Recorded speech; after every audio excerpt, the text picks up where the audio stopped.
Hey fam, today we have another insightful conversation to share with y'all. I'm grateful to be chatting with a fellow author and writer, the talented Melissa Lozada-Oliva. You may have seen her work Dreaming of You or Candelaria, and she has a book of short stories on the way. We talk about screen time, our writing processes, swap some book recs, and so much more. Honestly, I feel like the 9 to 5 thing was invented by like Stephen King. I feel like it's something that like a man is like, this is how you're supposed to write. You're supposed to make it into this like job. And what is amazing about being an artist is you don't have to participate in that workforce, or you can like choose this alternate lifestyle. This is a beautiful episode for readers and aspiring writers alike. I hope you enjoy and you find this talk valuable. What made you shy? Because you're still an artist. So you were doing slam poetry, and then what grew in you, or what changed in you? I got my MFA in poetry, and then I think that was just, it's more heady. You're kind of just writing more, less performing. And I wanted to retreat into myself and figure out what I wanted to put out. But I still like one of my favorite things to do is read my work out loud. And I think it's a big strength when I do readings, and it's like a great way to connect with other people and get them to like not fall asleep at a book talk, you know. How long have you been writing poetry? When did poetry enter your life? Also, can you introduce yourself to folks? Oh, I'm Melissa Lozada-Oliva. I am a writer, sometimes performer. I teach. I have a book called Dreaming of You out, and it's a novel in verse about bringing Selena back to life through a seance, and then another novel called Candelaria, which is about a grandmother at the end of the world. And I have a book of short stories coming out this year called Beyond Reasonable Doubt, Jesus is Alive. That's cool. Short stories are one of my favorite mediums. I've never written one, but I'm obsessed with reading them. What do you like about them? It's a whole world. It's a whole world in a short amount of time. And I think a good short story that can give you a world, a universe, information is so beautiful. I know, it's just a glimpse, and they're never finished. Like, there's so much that you don't get to know. Do you know the Hemingway 6-word short story that they've often, like baby shoes never worn for baby sale? Shoes. Yeah. and you're like, 6 words, you get a whole world. A whole world. You're like, oh my God, is the baby dead? Or did like someone grow up, you know? Yeah. Never worn. So I always assumed the baby was never really arrived. Oh. When did poetry enter your life? I mean, I think I was really resistant to it for a while, because I was like, in high school, I was like, I don't get this. And then in college, I stumbled upon slam poetry because my friend was doing it at like Berkeley. I went to school in Boston, and he started doing it at Berkeley College of Music. And I was like, oh, this is fun. And then sneakily, the athletic director at my college was like, I want to start like an underground slam poetry scene. And I thought it was like a really fun way to like unite my desire to perform and to write. And that was 15 years ago. Okay, so then you're writing poetry, and you've evolved now into these other sort of novels and long form. And what does the written word mean to you? And I hope it'll always be around, the written word. And I think there's something eternal about it. Like, it stays after you're gone. And a performance is really magical because it's like just like in the moment, and you can't you can record it, but it's not like seeing it there for the first time. And then the written word is like, you can sit with it for a second and you can finish it, but you're still thinking about it. And just like a lot of time goes into writing. And I think it was always like a solace and like self-soothing for me as a kid. I just like compulsively kept journals, and Is it, when it becomes your job, is it still self-soothing? Is it right? Is it our therapy? Are we lucky enough, to be a job and a medicine? Like, does it still serve that purpose for you? I am always trying to do something for myself, even because when it is a job, it starts becoming a burden. It can't you can't not like feel stressed about it, but you have to remember that it is fun. And I think I've like recently started doing like morning pages, Oh, which is fun. And I was like, I never really actively did that, but it's nice to be like, okay, I'm just gonna write whatever, and this is just for me. I'm not gonna sell this or anything, and just to like keep that meditative practice. is there a theme in your writing that you would say, like, I do believe all artists, I believe all people have an overarching desire that Hmm. they are attempting to understand and taste and evolve through in this lifetime. And then I believe all artists take that overarching desire and they usually manifest it, create it, make love to it in their art. And so Hmm. what would you say is your like big question, your big overarching desire you're trying to understand? In all of my work, you kind of see me, and I guess it depends on like what stage I am in life, and maybe when I'm at the conclave 57 age, I'll be going through something different. But I think a lot of it is, what does it mean? What does like redemption mean? How do we forgive people who've done horrible things? Are we forever bad people if we've done a horrible thing? And like, what do we owe each other? Your collection of short stories is written already. Yeah, I was gonna say you got to watch Conclave because I it's know. like it's It's very that. on theme with the title and some Oh of shit. your your thoughts. Because they're looking for the new pope. And I love a line he says. I'm not trying to convert anyone, but there's a line in the movie he says, "Let us never forget that Jesus doubted until the last moment." Whoa. He says, "Father, Father, why have you forsaken me?" Oh shit. That like hope and faith is not about confidence. Hmm. It's actually it's hand in hand with doubt. Yeah, yeah, I love that. And yeah, doubt is kind of like storytelling too, because you're just like thinking of like, well, what is an alternate? We can't create or imagine the world we're going to enter Hmm. without doubts about this one. Our Right, hope, or you don't get the hopes unless you have the doubts. You don't right. get the resilience, the ability to keep opening your heart unless you're a little shook in this moment. You're like, Yeah, I'm going to walk forward anyway. right. This moment is a rife moment in Yeah. in the world. I believe this both politically, I believe it with the climate. I think a lot of things are in flux, out of flux. Yeah, I know. I feel really out of sorts. And then I think as like a weird defense mechanism, I kind of like black out and I just am like, okay, what's happening? Like I don't.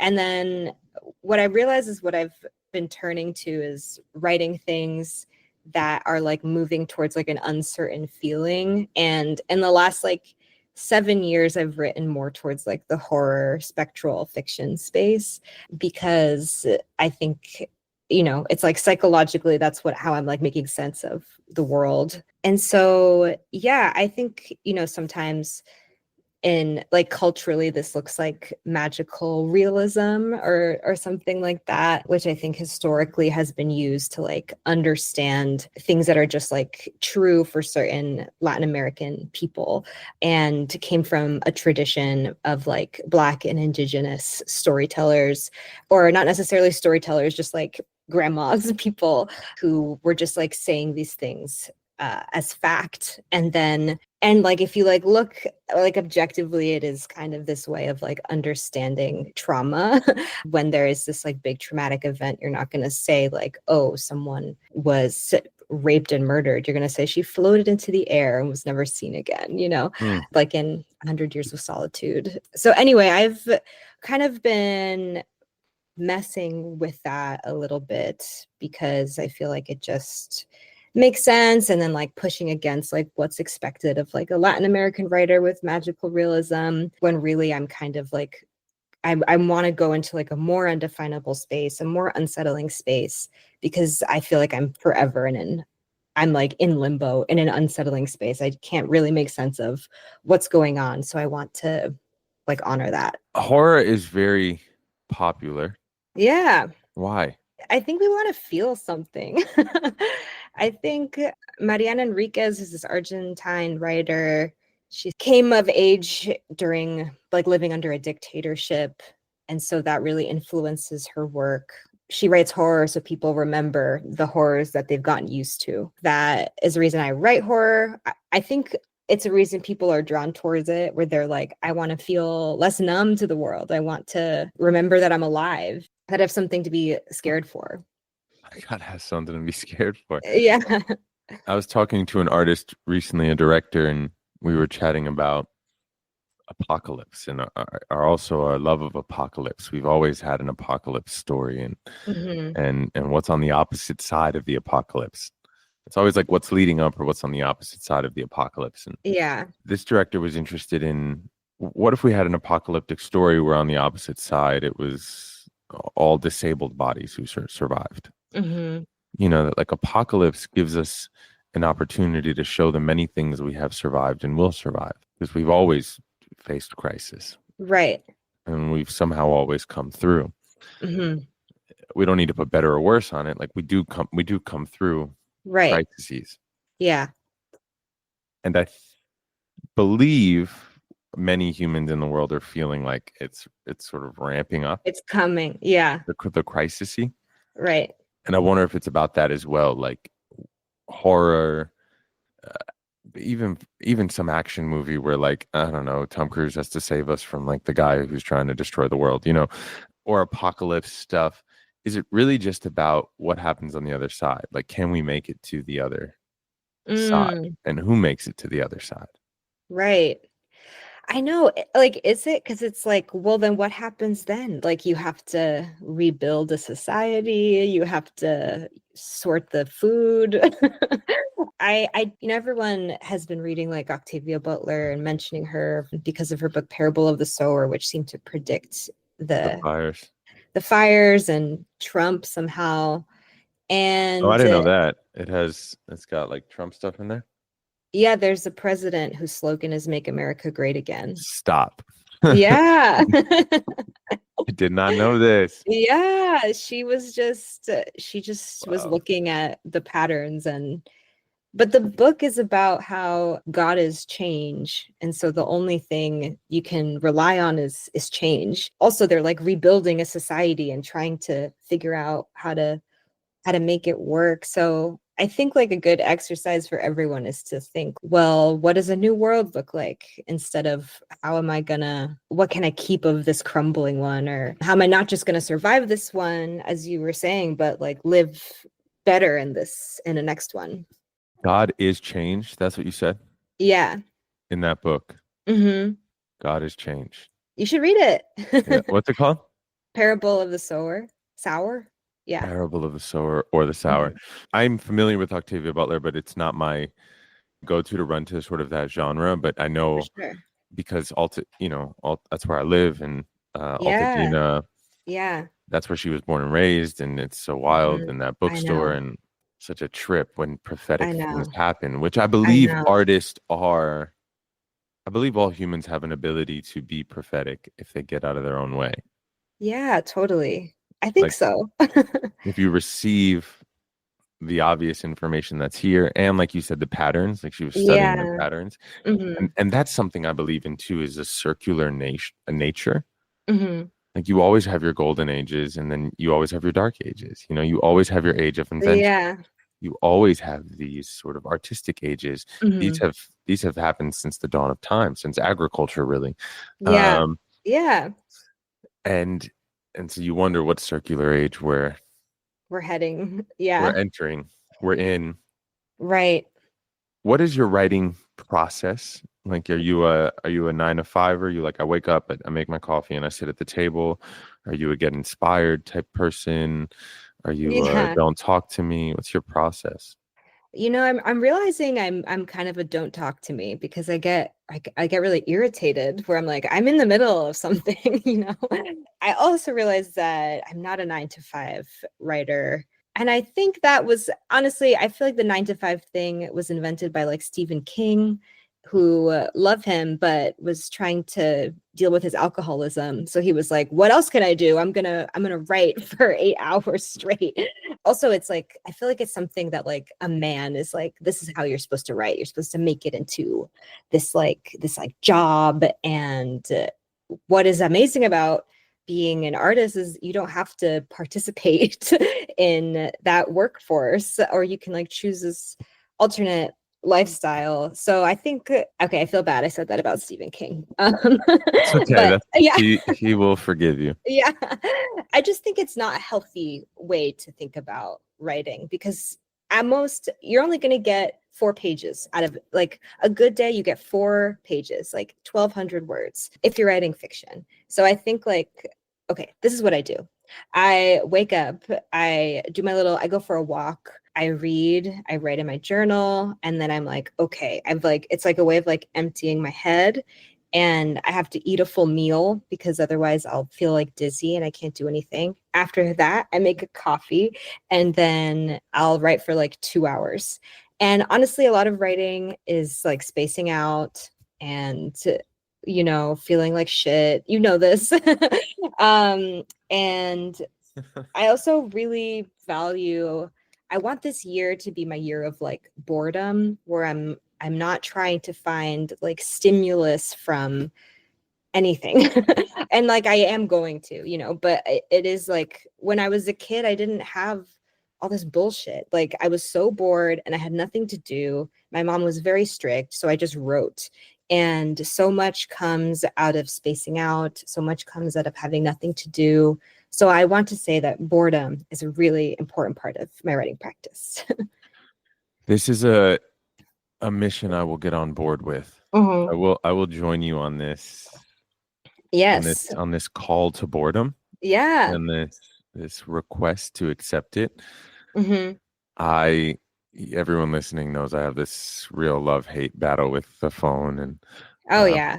and just the ability to escape at any means, the ability to look anything up, just all of that. And I host a podcast, and sometimes I'm upset at the way sort of podcasts sort of fill the moment. Like you put them on in the background while you make your cleaning. Yeah. And music too, like all of these things. And I'm not anti anything, but I am pro concentration, like pro mindfulness, pro this moment. And I believe boredom has this profound benefit. Yeah. To push at our edges a little bit. Absolutely. But we're really bad at being bored. Insanely conditioned to do something. Right.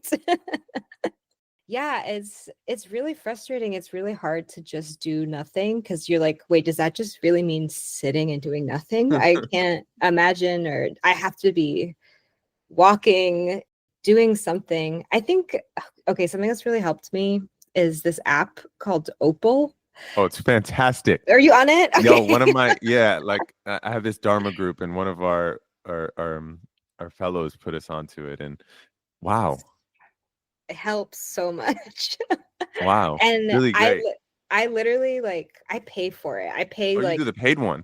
I do the paid one because I was like waiting the 15 seconds and then canceling it. Wait, so the paid one doesn't let you cheat? The paid one doesn't let you cheat. So I block it for 6 hours and I can't do anything. What's your block time? 6 hours. No, to like when to when? Oh, it depends. I just like choose it sometimes. I just am like, and I can't. Yeah. And you can't break it. And I can't break it. Holy shit. Yeah. Good for you, because I have it. I don't have the paid, and I have unblocked it. I know. I think it was like the best money I've spent. Wow. Yeah. Shout out to Opal. Let's reach out to them. Get an ad. I love them. Yeah. That's cool. Yeah. So people listening, Opal is an app that, and I'm sure many like this exist, but it can block apps. It can block certain things. And Melissa has the paid version, which doesn't let you unblock. I have the unpaid version, which lets you unblock, and there are different like setups of you can make the unblocking harder, easier, right? And you can set sort of time blocks. But yeah, that's what we've come to. We've come to needing to lock up our phone. I know I don't, it's embarrassing, but I do need it because I It's not will, embarrassing. yeah, I need to let everyone know the smartest people in the world with the most money is what we're competing against. That yeah. that is what that is our competition Mm. in this fight for our concentration and our mindfulness and our heart and our Yeah. space and our energy. Hmm. Like the brightest people in the world and the most amount of money is what you are fighting. Yes. And so if you have to pay the $15 to lock your Uh-huh. phone up Uh-huh. in order to be present, it's worth it. And it's not anything. It's not embarrassing. It's not this. It's like that's our fight back. Right. Um, I know this is what it's come to. They've drained so much of our energy and attention. Like I am like, I'm not giving this to you now. Like it is my, yeah, attention is the most valuable commodity in the world. hmm. And don't ever get it twisted. It's not money. It's not, it's attention. This is why social media is free because Yes. you are the product. Oh If it's God. free, It's so you are the true. product. I know. Yeah, I was talking with my partner and I was like, why did the world get all conservative? I kind of forget. And then he was What like, did it happen? You're I was like, like, like, what was it? where was Was it I? like World War II? I don't know. And then he was like, well, it's the algorithm. Like it was tech companies realizing that prioritizing anger and hate because it would get the most clicks and it would get the most attention, and that affects what people pay attention to and affects what people believe. And then now we're in fascism. And it makes me, it's like I loved social media for so long and have met so many like beloved people in my life through it, have made like amazing connections, have got work, and am able to like have this life as a writer in part because of my life on social media. And I also feel like I'm like, I think I have to find another way because this is so evil, you know? This thing about gathering around our anger. There's a great book I highly recommend. It's a short read. It can be a little dense. It's called Hmm. Rebellion of the Masses. It was Hmm. written in the 20s by a Spaniard named Jose Ortega y Gasset. Hmm. And he was a prophet of sorts, and he predicts social media. And he says one day something will come. Well, he separates the world into two types of people: masses, or minority, and specialized individual. And minority has nothing to do with race. A Hmm. specialized individual is an opera singer. Not everybody can go and hit an aria. That's like Hmm. unique. And Hmm. then not everyone can do heart surgery. Like there's a uniqueness around you. You did some training, Yeah. and then everyone else is the masses. And then he says something will come along one day, Mm. a microphone. He literally calls it a microphone that Mm. will convince the masses that they are minority, that they are unique, Whoa. and that what they say matters. And then these people will start to galvanize other masses around their things that they disagree on. Not the things they agree on, but the But things they they disagree disagree on, on. because it's so much easier to galvanize around disagreement than it is Hmm. agreement. Oh my gosh. That's so crazy. He wrote that in the 20s? In the 20s, Jose Ortega y Gasset. Yeah, Wow. outstanding. That is Rebellion of the masses. that's what's happening. We're past it. It has absolutely happened, and this is something I have never understood. And the Buddhist in me Hmm. knows how challenging this is. Like this is why you have Proud Boys. Like this is why you have Yes. intense, Zionism. This is why you have these Hmm. things where people come together to say this isn't fair. We deserve this because Right. peace is not peace is chill. Like Piece of chill. peace is like yo, I'm in my house and I'm good. Like Yeah. I'm good. You know, and we have never been able to galvanize because you can't. If you're peaceful, you can't fight. You don't want to fight. It's weird. It's a weird thing I come up against. How to be peace Oh, totally. and also fight. Yeah. And be like, how do I, when does peace start feeling like standing by? And Correct. Yeah. like, totally, totally. Yeah, I like that question. When does peace start feeling like standing by? Hmm. Oof. Yeah. We've had a, oh, not on this show, but I do this like thing on my Substack about liberation, and this incredible French Algerian woman. I had her on because she called me out about not speaking out about Gaza originally. Uh-huh. Uh, and my main thing was like, yo, sharing this on stories doesn't do anything. Like you are Right. not, Right. and she really challenged me. Hmm. She was like, I think all action is action, even the smallest ones Oof. Yeah. mean something. Yeah. Even the very, very smallest. She said, not everyone gets to write a book, Chris. Not everyone gets to It's go true. speak over here at this place. Like Hmm. the smallest things matters. And you saying to these people that like that's pointless doesn't help. Yeah. I don't know. Damn. I don't have the answer. I know it's so hard because I've totally felt this too, where I'm like, am I sharing this because I feel like I'm being watched and Yeah. it's like it feels like this social obligation. But then it's like, what if it is a social obligation, like to care about a genocide, and spread information about it? And then it's like, what if you're talking to just an echo chamber of people who agree with the same thing? But then I've learned so much from things that are shared on social media. At the same time, I've like, yeah, I could just like go back and forth where I'm like, we should all check what we're sharing. I've definitely I feel like everyone with some kind of influence has been like, what is the smartest thing to do? What is the most like positive effect I can have that can like lead to change with just like my social media account? I do believe it's in smaller communities. If I were to Yeah. be prophetic in this moment, I see more political and climate catastrophes. Like I see darkness, Hmm. and then I see a lot of fracturing. And Hmm. fracturing to me is not bad. Fracturing is like we will create smaller communities that will love each other more deeply. Yeah. And we will remember that, and we'll become sort of more tribal in that way.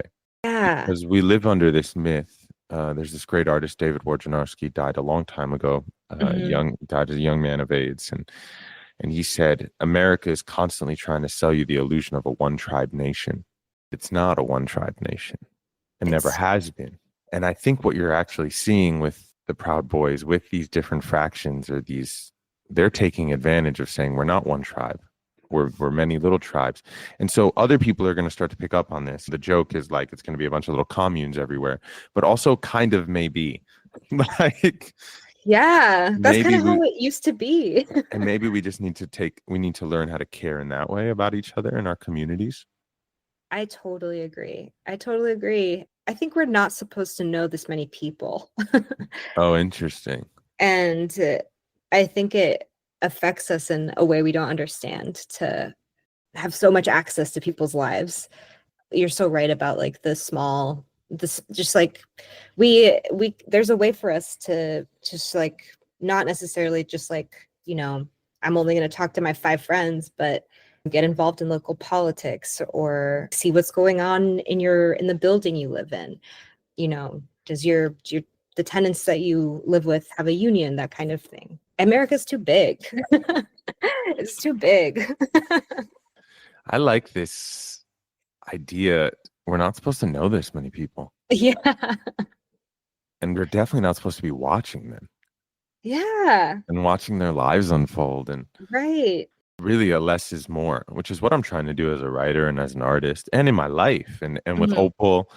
Like, I've Yeah. really, this has been a season, a long-term season of trying to remember that less is more. Like, Hmm. you can say less. I'm a student of Thich Nhat Hanh, and if you ever read Thich Hmm. Nat's, Thai's Hmm. writing, it's like, my God, the dude says the least in the most, Uh-huh. like the least Yeah. in the most. It hits Yeah. every time. Less is more, and this might be true of our communities, like deep community, deep friendships Right. versus 1,000 people we don't really know. Right. And don't really know us. Yeah. to have a deep communion with anyone, deep intimacy, Mhm. deep intimacy with a Mhm. person takes time, Yes. like investment. And how the fuck Yeah. could you do that with the 1,000 people you're following? You couldn't. You You can't. wouldn't have enough lifetimes. No, unless you're like a cult leader or something. Yeah. I agree. I think true intimacy also comes from an eventual moment where you're both really frustrated with each other, and you've done something to hurt someone else, they've done something to hurt you. And I think I only have the emotional bandwidth to do that with the people I already know, and it is really beautiful to meet new people and have connections. I hope I get to do that like for a very long time. It comes down to this like negotiation or understanding that you aren't this understanding that you aren't going to read every book there ever is. You're not going to meet every person there ever is, have all these lovers. It's like you get what you get and you have to cherish those things. Yes, and Yeah. like absolute yes, and Yeah. the people you do get to love are the whole world. Yes. I And the agree. I people agree. you do get to commune with are the whole world. Hmm. Like that's the Buddhist in me, that the book Yeah. you read Is the contains the whole. whole world. Yes. I It's a love that. product of the whole world. Hmm. Like we're not here, Namu Amida Butsu is a line I chant every morning, and it says, "My life is the resultant effort of others." Wow. Namu Amida Butsu. And so everything we engage with, every food you eat, every walk you step is the resultant effort of others. Yeah. And so it's the whole world. Right. That's beautiful. Like I'm gonna what are, I'm gonna chant that in the morning too. Namu Amida Butsu. It's a very good one. Cool. It has served me for a long time. Gets me Yeah. out of myself. Yeah. Yeah, it gets me How out of long? my mind. Yeah. How long have you been Buddhist for? I discovered meditation at 21 years old, Hmm. and I've been deep in practice. Maybe right then, yeah, but like really Yeah. deep in practice for a long time, probably since I was 25. So Wow. uh, about 12 years, 13 Wow. years. Wow. But I've been sitting consistently since I was 21. Uh, Cool. yeah, but my practice evolved a few years after that, and it's an up, and I don't think it's anything other than the practice. It's hard. It's really It's hard. hard. It's about like just going to do it every day. That's it. Yeah. Like anything, like Hmm. writing, like Like writing. you just got to sit every day. Yeah. Sitting is the ultimate litmus test for Oh yeah. showing up, Yes. Yes. because it doesn't have a purpose. No. Like it's completely anti-purpose, and it's also so purposeful. Exactly. Exactly. Like Yeah. to just sit can To give you just so much and can give you nothing at all. and you have to sit with the nothingness. There's this quote that one of my favorite authors, Kelly Link, she writes a lot of fiction that I love, but when she writes, she says that she thinks about this quote by Paul Valery, where he says, God made everything out of nothing, but the nothingness shows through. And so when she writes, she wants to write towards that. God made everything out of nothing, and sometimes the nothingness shows through. Yeah, Hmm. that's good. Right? What are you excited about? I'm excited for my short stories to come out this fall. I started writing them in the pandemic, and I was trapped inside and kind of going back to childhood memories of I was feeling like a kid again, where I was like, I can't do anything. And so I was writing in the same way I was when I was a child, and thinking about, how scary it is being a kid and things that scared me as like a young adult, a young woman. I've just been working on them for so long, so I'm really excited for people to read them. And it's one of my favorite parts of like releasing something. I'm really bad at like I don't like have secrets, so I have to like tell people, and it'll feel like a really big weight after it's released. So it comes out in September. I'm looking forward to that. Do you want people to engage with your socials? Yes, please do. Just do it. My handle is ELLO Melissa, LO Melissa, everywhere. I also have a Substack. I should have you on my Substack. It's called Reading Sucks. And I interview authors about their relationship with reading and challenges they have with it and the joy it brings them and everything that distracted me from reading that month. Reading Sucks. That's funny. Very I like I love Substack, but I do think it's turning into everything else. I know. I don't know what's gonna come from it. This is the trouble with the word algorithm, or it's not a word. It's I mean, yes, it's a word, but it's a thing that's already taken. Like, we're so deep inside of the algorithm that We are. it is. I mean, this is like sci-fi shit. Like, the algorithm is the world. It has become itself. Yeah. And so when you think you're escaping it, you're just too deep inside the stone. Like, you're already in it. You're in it. You're sort of performing the things it wants you to perform. Right, with everything. And so if you try to be subversive, the system, or you could interchange, I think, system and algorithm. Like, if you try to be subversive to capitalism, you realize that you need capital in order to be the product that is subversive. Mm-hmm. So you fall right back into Yeah. the thing that you tried to leave. Fucked up. It's so fucked up. I know. And you branch out, you try to make like a new medium, Substack, which is like mostly blogging. But then it's like, how do we get people on it? We'll make it more like Twitter, or we'll make it have video or something. And I don't know. I don't know. Uh-huh. It's fucked up. It's fucked up. And yet here we are. Amen. Here we are. Amen. What is your writing practice? My writing practice is I'm a percolator. Mm-hmm. I don't 9 to 5 it. I don't write every day. But when I write, when it's time, when the coffee's ready, you're in it. I'm like, I can Stephen King it. I can sit for 12 hours. Whoa. Okay. Yeah. When it's percolating time, I can just sit down. Yeah. And lose myself. Hell yeah. But that's because I don't force it. I really do percolate. I like build up the ideas in the notes app of the phone. I move. Yeah.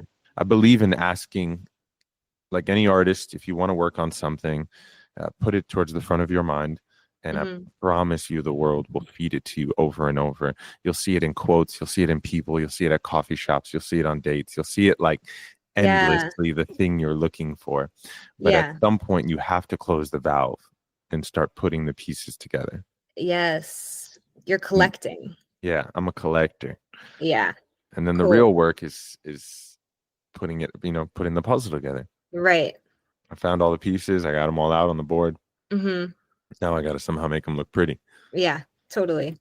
I love that. Yeah, that's my process. And so far it's worked. Yeah. Can't complain. Any last words for people? Don't be afraid to be bored. Boredom is definitely, when you said that, I was like, that's the title of the episode. Yeah. It's a beautiful thing to return to. It's a wonderful ask of ourselves and of the world. We must, it's the God I return to. Well, boredom gave us maybe every great, beautiful invention we have. Also, everything in our life that we love was once invented, and we have to imagine, where did those inventions come from? And I don't think they come from losing our mind by scrolling on a phone all day. They did not.